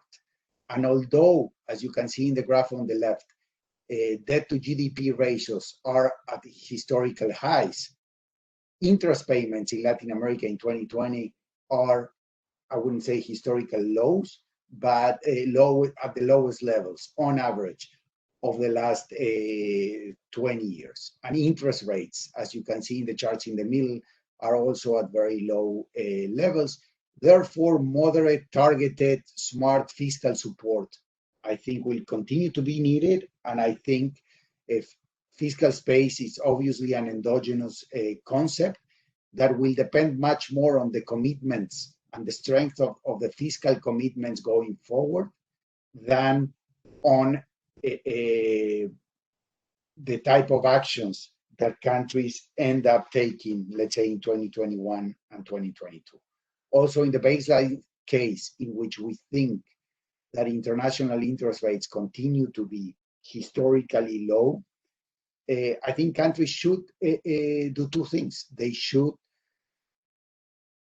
design their policy response in thinking of these favorable environments, but they should also build their contingent response now in case we go through a series of episodes of volatility in international capital markets. I think Carmen mentioned debt management.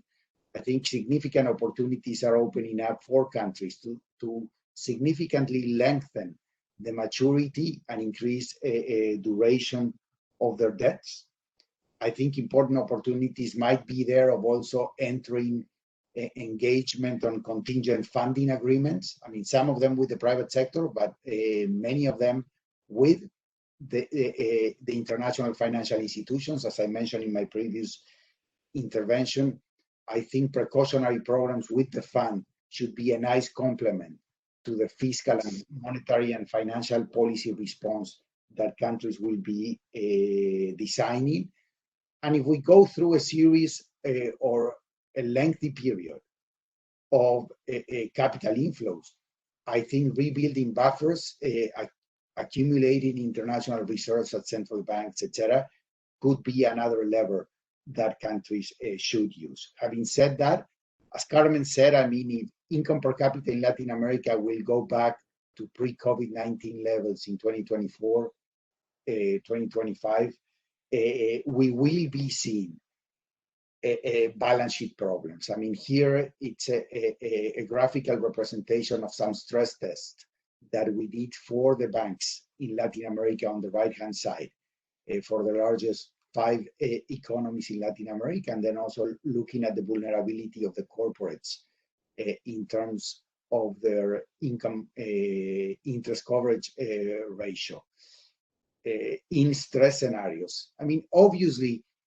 we might not see a simultaneous financial crisis in many countries in Latin America, but we will be seeing significant and relevant balance sheet problems in the non-financial sector and in the financial sector in many countries in Latin America that will delay the recovery, might generate some fiscal contingencies, and we have to be dealt with. And finally, I mean, finishing with the fiscal situation, although we do believe that there might be more fiscal space than what we think, obviously countries will end up with a more vulnerable position. And if interest rates in the world start to go up, I mean, we will start seeing more debt problems in Latin America than in our baseline scenario. So obviously,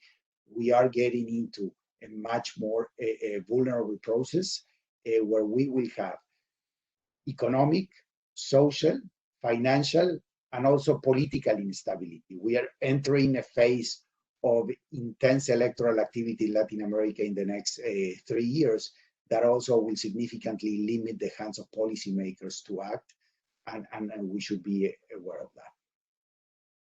Thank you, Andy.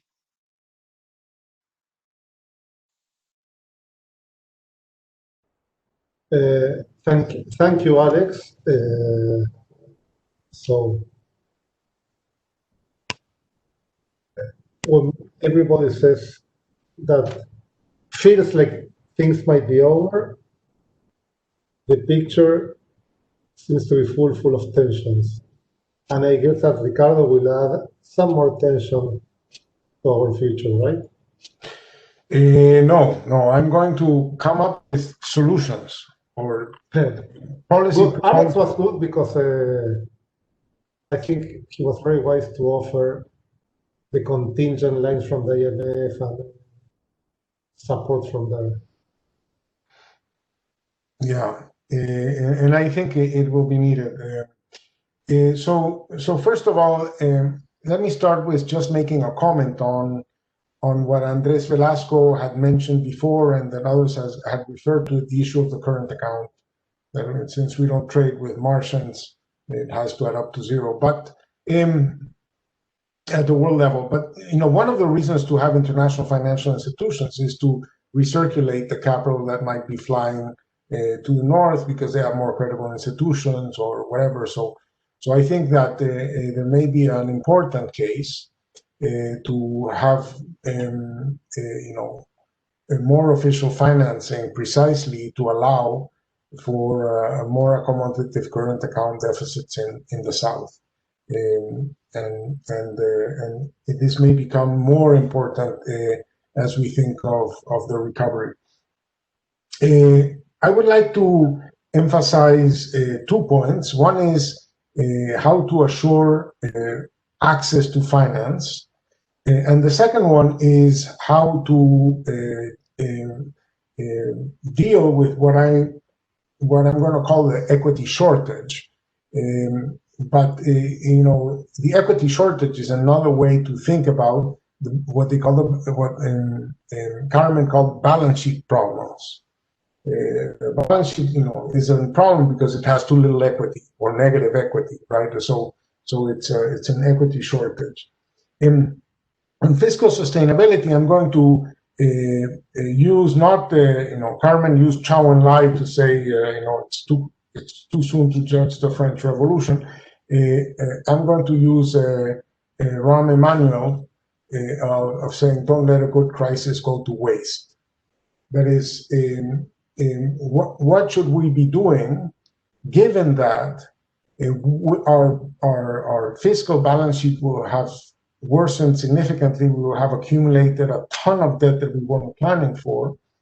How do we make sure that we're good for the money, that we're good for the additional money that we'll have to borrow from now to the end of the recovery, without getting ourselves into a crisis? And I think that has to do with assuring the solvency of the state, the net present value of future taxes. And for that, I think we need to be discussing a tax reform. And I have proposed, and I just want to repeat, that I think that the tax reform that Latin America in general needs is one that increases taxation of capital income. That Latin America's tax structure typically relies very heavily on taxation of formal labor income, and with the idea that capital is too elastic a tax base and it would leave the country, and that and you want to tax all labor, but you can only tax formal labor. So that creates an impossibility of being more progressive, because there's one major Latin American country whose name I won't mention, but that we were able to look in detail at their tax structure, and at the top 1% of taxpayers, the top 1% of taxpayers, labor taxes represent over 70% of those paying at the top 1%. So that means that essentially there's no capital income tax, and then it would allow us to rebalance our tax structure in a way that may allow us to have maybe lower taxation on formal labor, and consequently lower gaps between formal and informal employment, and so on. So I think that's something that we need to figure out how to do. And one way to maximize our capacity to tax capital income is to tax capital income wherever taxpayers hold it. So global capital income taxation. Some countries do have global capital income taxation, but with very little enforcement. And I think there needs to be there's increasing cooperation in enforcement. OECD has been very forceful at pushing, tax cooperation, tax information cooperation between countries, so that if people tell you to your country, if you tax me, I'll take my money out of the country, then you answer back to them, well, yeah, you can take the money out of the country, but you're still liable for your taxes here. So I think that's a reform. It will require international cooperation. I think it's doable. I think it's something that will require the IMF to also help countries do it, and they are already being pressured to share tax information with the rich countries that want it reported. I forget the name of the American FATCA or whatever, that requires tax sharing information. So sharing tax information. So I think that tax reform is something we should put on the table, and we should put it on the table now and not later, because that way you get sort of like the benefits of the credibility now, even if the taxes come in only later when the economy starts recovering. And the second thing I wanted to say is about the capital, the equity shortage. And on the equity shortage, I want to say that we should learn how it is that the things happen when you have good equity markets. In the US, you've seen massive issuance of equity and equity-like instruments like convertible bonds. You've even seen massive issuance of something they call SPACs, special purpose acquisition companies, where you raise money just to acquire companies because, the name of the game is that there will be many good companies with bad balance sheets that you will be able to acquire on the cheap. And so you don't know which companies you'll be able to acquire, but because you have to do these acquisitions, very, very quickly. So you raise the money before that, and they've raised tens of billions of dollars in that. So that gives you a sense of how much equity issuance is part of well-functioning capital markets. We don't have any of that. So I think what we need to do, is number one, assure that banks are solvent. And to assure that banks are solvent, you don't have to wait for a crisis. You can force them to capitalize. We have regulatory frameworks to do so. I think one of the things that I don't know the regulation details in each country, but in general, a lot of the domestic savings in countries that have done Chilean-style social security reforms are in pension funds that have very limited ability to invest in equities. I think we should think about what is the right mix of equity and debt in those pension funds. But I wouldn't mind, to see the banks being recapitalized by the pension funds, and that those acquisitions be done, at rates that will assure, the returns of the new money going forward to be adequate and decent. And for non-banks, I think we need new equity instruments. I think equity and equity-like instruments. We won't be able to go very far by just having government guarantees. If it's government guarantees, it will always be somewhat limited for fiscal considerations. I think financial innovations to assure more equity-like instruments to capitalize small and medium enterprises, the corporate sector, and so on, I think is something we should be working on. Let me stop there. Thank you, Ricardo. Very interesting. So perhaps one can think of like a global withholding of capital income that then is assigned to the country where the account holders declare their tax residency. So now we have Andrés, and then Mario will close. Thank you, Andy. One more word on the current account discussion. I am simply going to endorse what Ricardo just said. The fact that we do not trade with the Martians is not an argument to feel complacent about the fact that emerging markets in Latin America have narrowed their current account deficits. Because of course, on the other side of that transaction is a bunch of countries that are widening their current account deficits. And those are mostly the rich countries. So the fact that the rich countries can do that because they have better access to capital market is not a solution to the problem.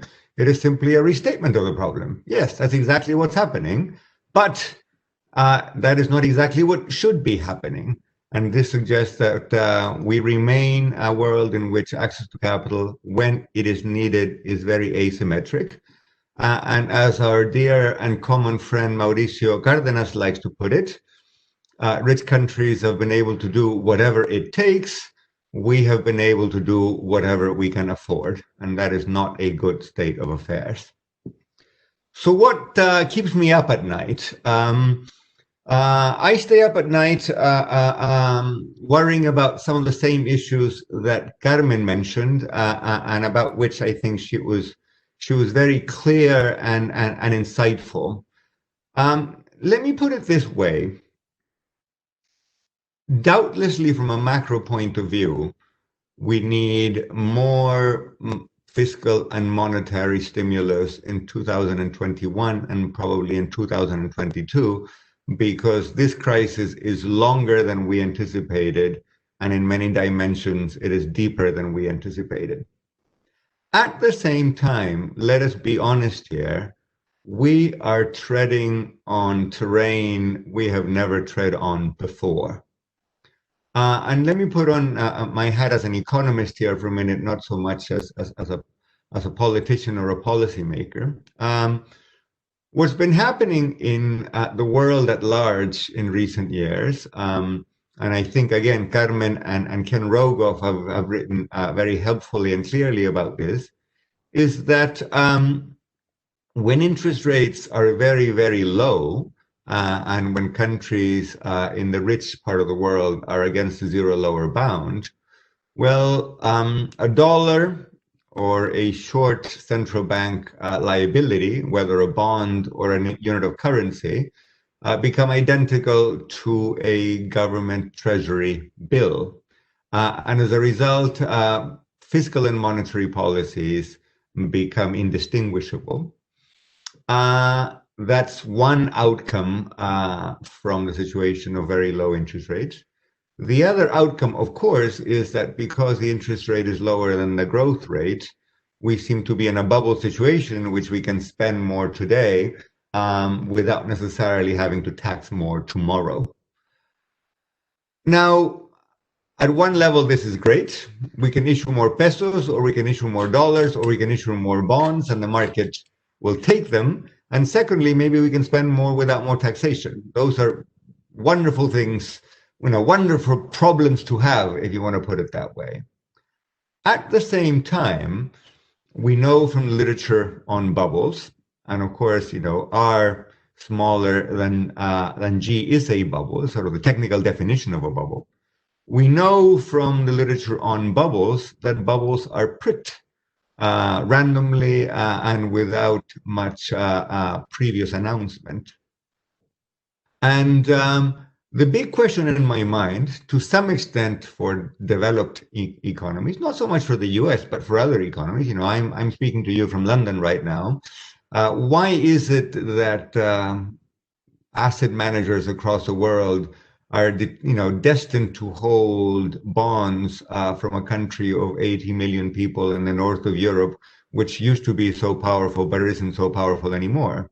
You could perfectly well imagine asset holders, sovereign wealth funds, pension funds, insurance companies, and others waking up one day and saying, well, I am not predestined to have part of my portfolio in British pounds or in British bonds. I will, seek higher yield elsewhere.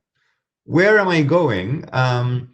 I think we are in a situation in which, on the one hand, we have a lot more fiscal space than we anticipated, as Alex said. At the same time, we are in a situation in which we are in the good equilibrium, but there are a lot of bad equilibria out there, plenty of very bad equilibria out there. And let us be honest, we have absolutely no theory of how it is that we tie ourselves to the good equilibrium and how it is that we, kill off the bad equilibria if the bad equilibria come close to materializing. Now, having said that, there are things that might keep the monster of a bad equilibrium farther away. And let me just reiterate them, because some of them, many of them have been mentioned already. Carmen mentioned one, debt management is absolutely key. One big difference between rich countries and poor countries today, or emerging and developed countries, is the steepness of the yield curve. The yield curve is very flat for advanced economies. Look at the Brazilian yield curve, it is pretty steep. So while rich countries are borrowing a lot at the long end of the curve, Brazil is borrowing a lot at the short end of the curve. This is very bad news. Carmen said it very clearly. I'm not going to elaborate the point. This is creating a situation in which a rollover crisis can happen down the road. Now Brazil cannot borrow long because it's probably too expensive, but Colombia or Peru or Chile can, and I think sound debt management is absolutely key. Something else is absolutely key is to make sure that we have access to capital markets, and if the private capital market is not giving us guaranteed access, well, then we have the IMF. And I think for a country like Peru and a country like Chile, having access to these contingent IMF lines has been pretty good. But Peru or Chile are not the rule; they're more like the exception. So one remaining question, it's not a new question, it's an old question, but it comes back all the time, is what can we do in terms of program design, conditionality, contingency, etc., to make sure that more countries first have access to these lines, and secondly, choose to access them without concern for stigma, contagion, negative signaling, etc. That's another very big item. Thirdly, taxing capacity is absolutely key. The way, one reason why the world is not going to run away from US Treasury bonds is that in the back of our minds, we think that the US has sufficient fiscal capacity and sufficient flexibility, fiscally speaking, so that, if it has to pay up, it will pay up. It will not default. Although Carmen has shown us in many papers that there are subtle ways of defaulting that the US has often used in the past. But as a first line of defense, fiscal capacity, the ability to raise revenue and to back those claims on this fisc is absolutely key. And here, of course, the situation of developed countries and developing countries is very, very different. The developed countries have a tax take to GDP ratios in the 40s and sometimes in the 50s. Most Latin American countries, with Brazil and to some extent Argentina as exceptions, have tax to GDP ratios in the teens or low 20s. And therefore, I am inclined to agree with Ricardo. We cannot be ostriches, bury our heads in the sand, and ignore the issue of taxation. Taxation will come back to us, both for fiscal sustainability reasons and also because of all the social welfare, increased poverty, increased inequality consequences of the pandemic. So we better start thinking about taxation today. And I will simply say that I completely agree with Ricardo's take on this. Labor taxes are high in Latin America, capital taxes are low and sometimes simply non-existent, either non-existent because they're not on the books or non-existent because they're not enforced. And there's a lot more room for capital taxation. And there are way too many loopholes in most tax codes that allow people with high capital incomes not to pay a lot. Let me put it this way. A well-off doctor or dentist in Bogota or Lima or Santiago probably pays 35 or 40% at the margin. A well-off owner of a small company or a well-off owner of stocks and bonds that has the same flow of income, I'm pretty sure does not pay 35 or 40% at the margin. There are many ways of avoiding that. That is not only unfair, it is also inefficient. Yes, I know there's some results out there in the literature that say in the long run capital taxation is zero, but those results are very much in question. And it is not easy to debunk them by adding a little bit of complexity into the models. So bottom line, because there's a bad equilibrium out there, we need more fiscal strength, not necessarily today, but it has to be there so that we can reassure markets when the crunch comes. And the crunch could come any day, precisely because there are bad equilibria out there. And, when a country like Brazil has debt to GDP ratios of 90% and more, that bad outcome, that bad equilibrium is not some crazy, improbable outcome. It's in fact a quite plausible and high probability outcome. So just to summarize in one sentence, I am glad that we've used fiscal policy more aggressively. I think, as Alex said, we will need to use fiscal policy more aggressively in the near future. But as Carmen and Ricardo highlighted, we need to do more to make sure that the use of fiscal policy ends up being stabilizing and not destabilizing, to make sure that because debt is short-term, because debt is misdenominated or because taxing capacity is too low, we open up to a self-fulfilling run. We've seen many of those in Latin America in the past. They're ugly, they are costly. Let us not go there again. Thanks. Thank you, Andrés. And now let's have the governor, Mario Marcel, closing. Okay, well, thank you very much. Carmen mentioned that that I was speaking of the half full part of the glass in the first round. I was saving the half empty part of it for this second round. Fortunately, I don't have a lot of time to elaborate on that. But let me say that not for 1 second I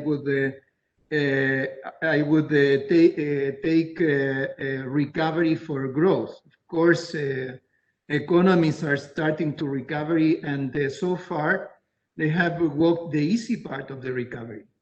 The hardest one is still to come. And if in the case of Chile, we have recovered 2/3 of what was lost in the worst part of the crisis, the remaining third is a very challenging one. And if you take a longer perspective, given that I mean, for most of you, the past was a long year, even though COVID started in March. I can tell you that for Chileans, last year was a 15-month year, because you know, bad news or complex news started in October 2019 with the social unrest, and since then we have been receiving and accumulating a number of shocks to the economy. Actually, if you compare the projections that we as a central bank had for 2022 in September 2019, and compared to the projections that we have now for 2022, there is a 10% of GDP gap between both. And closing that gap, I mean, approaching that gap, it will still take some additional effort, and going forward and shrinking that 10% gap will be a monumental effort. So I don't want to appear as minimizing the magnitude of this shock combined with the others that we have received and the challenges that we have ahead. In that sense, I would define our short run as the next 15 months as well. We went through very difficult 15 months before, and we still have difficult 15 months ahead of us. And that combines the developments that we can expect on the COVID-19 crisis, plus the political developments that follow the social crisis that we went through the last year and a part of 2019. So what I see as the larger risks over this horizon or this shorter term, well, first of all, the extension of the pandemic, pick up in contagion, delays in the vaccination process, all of that certainly can happen, and all that points to a sluggish recovery compared to what to the projections that people have. Secondly, we have remaining risks in terms of corporate debt sustainability. Many firms raised the cash through bond issues, borrowing from banks. Debt burden is today, of course, there is no doubt that it's larger than it was more than a year ago. And how sustainable that can be depends, of course, on the dynamism of the economy, the ability to recover cash flows, and the effect that the crisis may have had on the corporate balance sheets. So things that for a while provided a temporary solution to the cash constraints, that is lending fostered by these policy measures to fund working capital is something that may fall short of the needs that companies may have, and maybe that further debt may be not sustainable over a longer term. Related to this is the quality of the asset side of banks, because a rollover of debt, these guaranteed loans, and a number of other schemes, flexibility in regulation and so on, put a veil on top of the risk in bank portfolios. So we will start understanding the real quality of that gradually, and maybe we will have a number of surprises. In the case of Chilean banks, fortunately, they have been accumulating a lot of provisions in the meantime, and of course we hope that those would be sufficient to cover expected losses. But we will only know once all these different measures start to disappear and to be able to look at the real quality of assets. Recovery of the labor market may be more complicated as well. The fact that self-employment and informal employment is recovering faster, the fact that there is a lot of uncertainty may make hiring decisions of firms much slower, and that may mean a labor market that is more informal, more vulnerable, with additional factors that may compromise equality.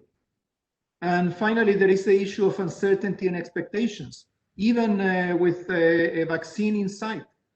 We don't know, if sometime from now there will be a new strand of the virus or some new developments that will scare people, it will scare governments, companies, investors, and so on. I mean, the memory of this crisis will last a long while, but of course will be stronger in the shorter run. So, to what extent precautionary savings will start being absorbed or not is something that is still to be seen.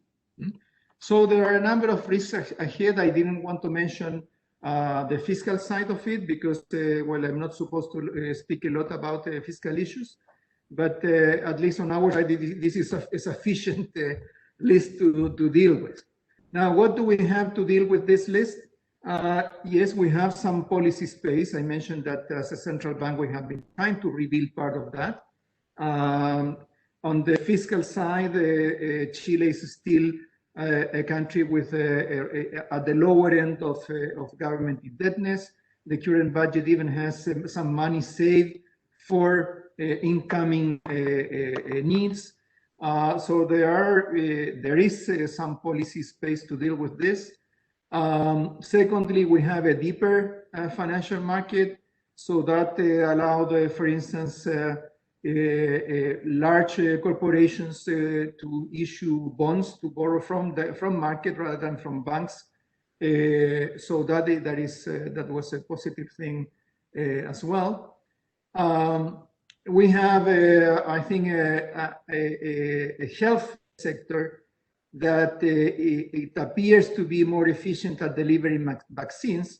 I should mention that our health sector last year vaccinated against the flu at almost the same number of people that we will need to vaccinate against COVID-19. Just that it was only one shot, and now we need 2 shots. But the capability of that, the institutional capability to deal with this is, I think, a bit larger. And I also wanted to mention this issue of being able to dig deeper into the micro foundations of the macroeconomic, because it has a lot to do with what Carmen said about the effectiveness of measures, to what extent we can judge them as a success or not, and that will help us in navigating ahead. So, I mean, it is true that this is a crisis that is very different from everything that we have known so far. probably very different from what we will see ahead. And the lessons that are learned here, perhaps we will not be of a big use in the future. But I can say that, I started my professional career in '82 at the start of the debt crisis in Chile that brought about a decline of 14% in GDP, unemployment at 25%. So my motivation as an economist was never to go back to that. And for me, it would be sufficient to contribute from the way I am right now to make sure that that doesn't happen again. And I believe that if we have managed to get to this point so far, I think that we have a substantial set of tools to move ahead and face many of these challenges, but still, this is still an uphill battle, and there is a lot of things that we will need to come up with, and many of the ideas that have been floated here, I think that may be extremely useful moving into the future. Thank you, Andy. Thank you very much, Carmen and Marcel. So we're coming to a close. So a very big general wrap-up is, I think a general concern that the pandemic is not over, that it will take a big chunk of 2021 for the epidemiological situation to be solved, and associated to that is the building of tensions on many dimensions, on the balance sheets of firms, on the balance sheets of households, on the balance sheets of the government, hence on the balance sheets of the banks. So one has to be concerned about the upcoming financial crisis. At the same time, there is a buildup of social tensions because this COVID recession is very regressive. So there are suggestions to put a lot of effort into allocating resources to keep the social fabric stable, to also keep the production fabric through the balance sheets of firms. Many of you mentioned that with these balance sheet tensions, there is a lot of risk of multiple equilibria. You have mentioned the rollover risk, but of course, with a short-term debt, there is also the risk that the interest rates will go up, and the fiscal space that we perceive that we have now disappears, and then you have the rollover risk. So lots of issues there. And then Ricardo proposed a fundamental policy that could address some of these problems at the core, that is to have a global taxation of capital. But of course, that it's very hard to implement at a global scale. It might take time, but of course, why not start ASAP? So that's my very biased and succinct summary of 2 hours of discussion. So I guess we have very little time for questions. I would first like the people in the panel to ask questions to each other. And I have here a question of somebody that I guess works at a very prominent central bank of Latin America, that asks Andrés Velasco, that I guess are the questions for all the panel, that we have seen now a lot of cooperation between fiscal and monetary policy, and we have seen the central bank being the financial agent of the treasury in spending money and taking risk. So the question is whether it's time to abandon central bank independence and to have a more integrated policy stance of the fiscal and the monetary authority.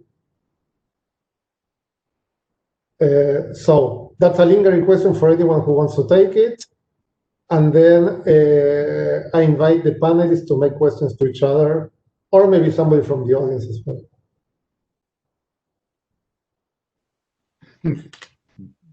Andy, given that the question was asked of me, let me provide just a three-line answer.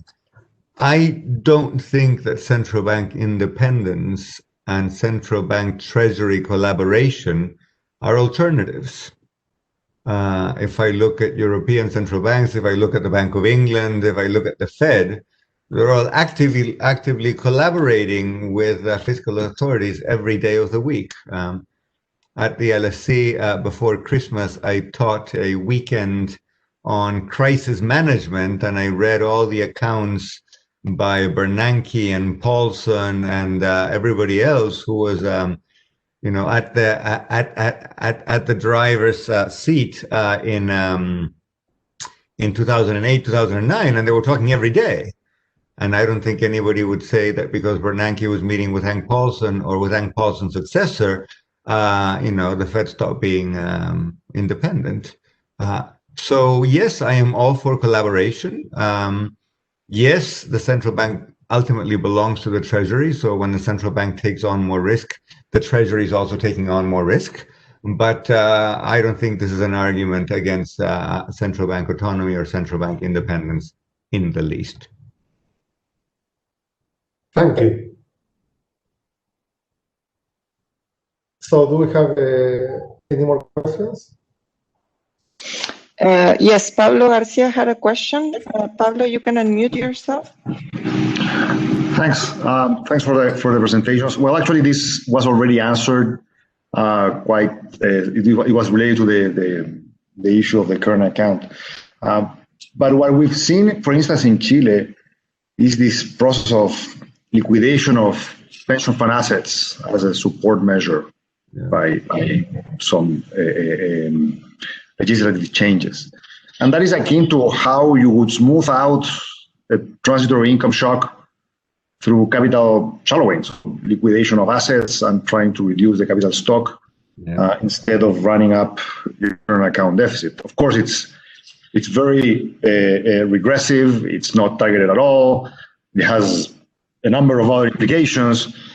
But at least from the point of view of how to adjust to the transitory income shock, it seems to be one mechanism. I don't know what the implications of these are for the long run, but in a situation in which you cannot really run up a very large current account deficit, maybe that is the one path to smooth consumption. Actually, the countries that increased the surplus did increase in saving, but with a big plummet in investment. So in some way, by allowing depreciation, they are eating a little bit of the capital.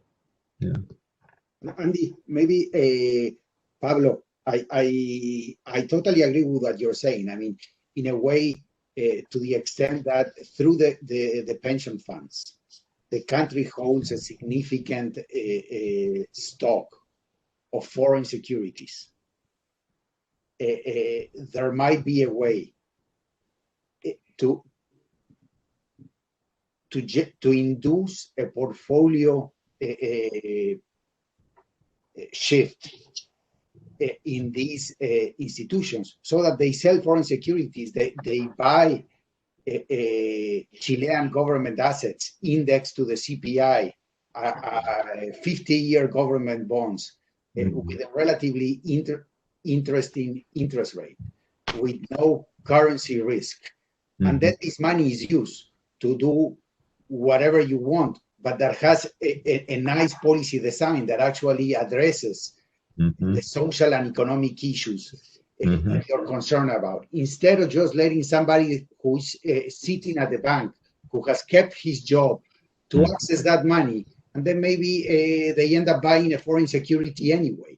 So I mean, in a way, I think it's an interesting countercyclical buffer that is there to support pensions in the future, but can be used contracyclically in a much more aggressive way However, it would have been much better to use it within a policy design that actually is targeted to the problems that you want. That I think in that sense, that would have been a very nice way of using these buffers.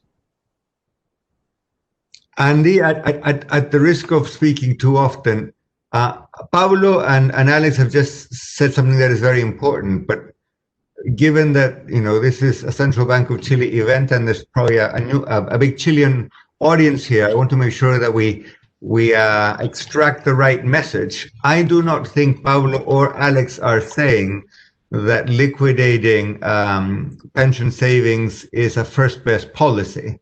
And that's important to underscore. What Pablo said, which I think is very clever, and I agree, is that, and Alex underlined it as well, is that one could induce pension funds not to liquidate and give cash to pension, to future pensioners, but to change the portfolio that they have those savings in, so that indirectly they're liquidating foreign assets and buying domestic assets. In particular, they could be buying government bonds, okay? But just to be clear, that is a very good policy. That is not the policy that the Chilean Congress chose to pursue. The Congress of Chile chose to pursue a policy that is much more short-sighted, much less targeted, much less intelligent, and will have a much worse effect on people's pensions in the future.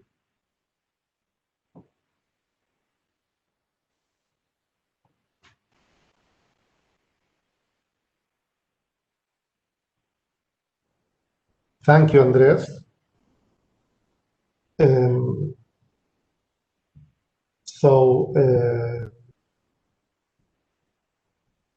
Do you have a question, Roberto, or?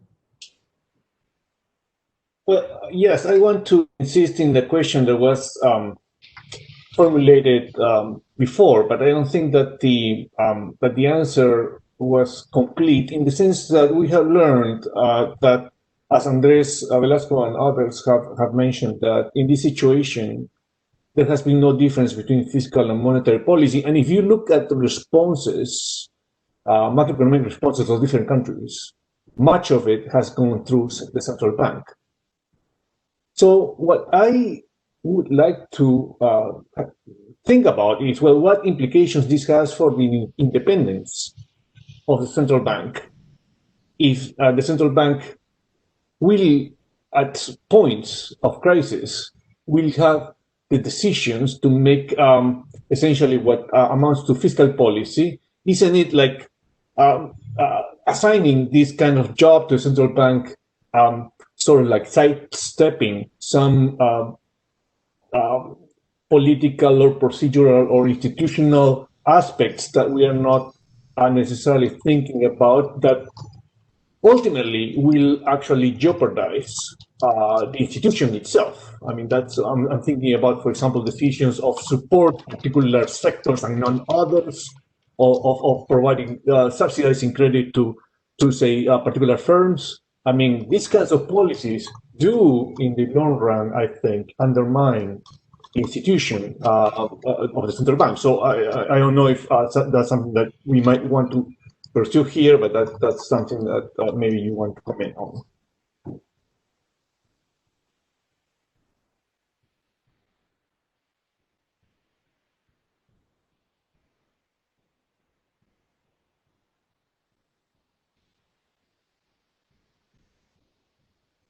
So no takers.